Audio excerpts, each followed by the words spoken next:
Hi guys, my name's Frank. I'm going to be teaching you about secondary dominants today.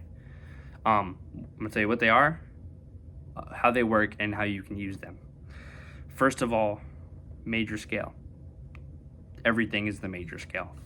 If we're in the key of C, every tone, and the chords that correlate to that tone have names. The 1, C is the tonic. Number 2, the second tone is the supertonic. 3 is the median. 4 is the subdominant. 5 is the dominant. The 6 is the submedian. And then 7 is that leading tone, back to the tonic. Okay, dominant.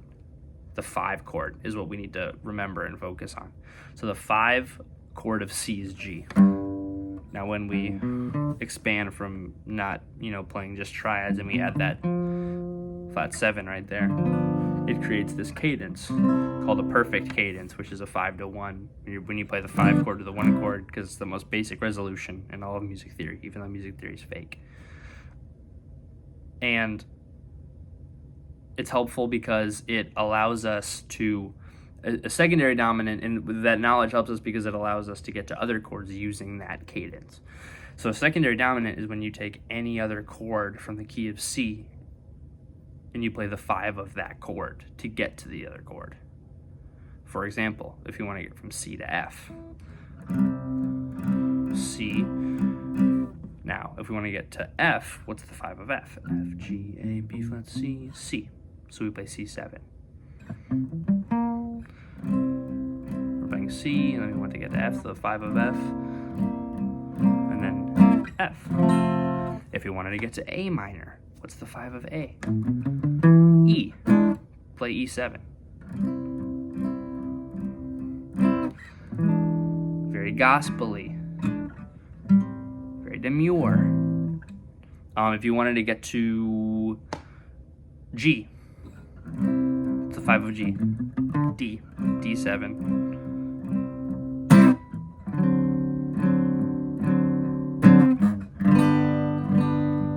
G7, lead us back to C.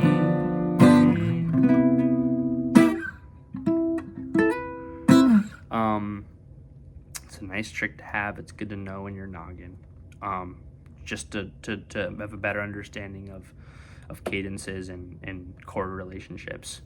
Another thing you can do, to add more context, the common progression in jazz and stuff is called the 1-6-2-5-1 key of C. C, A, D, G, C.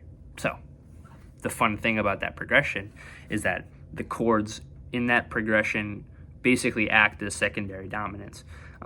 So C, we want to get to D, A is the 5th of D, D is the 5th of G, G is the 5th of C. So we can just make all of those chord dominant 7 chords. So for example, C, and the next chord is A. So instead of playing A minor, we're going to play A7, A13.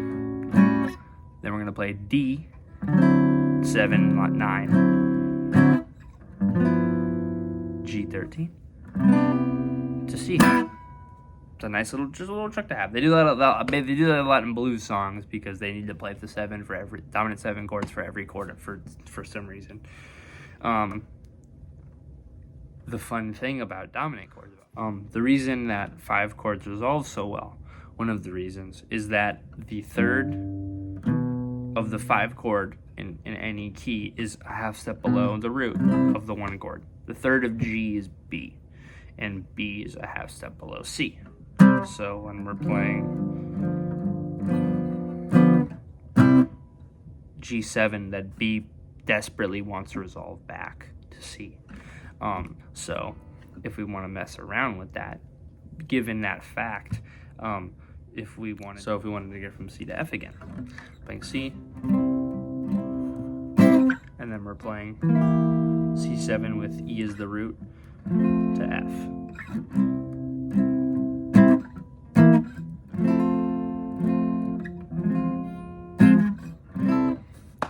Also, fun fact, the reason that sounds kind of cool is that's also technically an E diminished chord going in to F.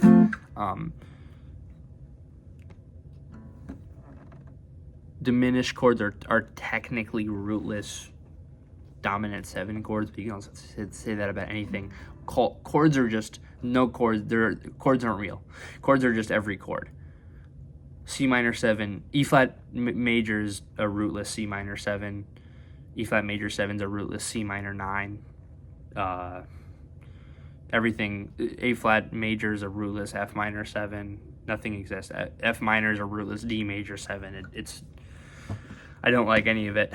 D minor is a rootless B major 7 chord. It's ridiculous. The chords don't exist. Anyways, it's a good trick. It's good to know that though. So if you play any diminished chord, if you play diminished chord below 1/2 step below a chord you want to get to, it will resolve because you're just playing a rootless 5 into a 1. That's how those cadences work. You're resolving the third. The third is resolving to a root, basically.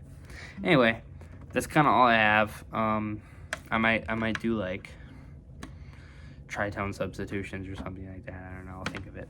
But hope you learned something. Bye.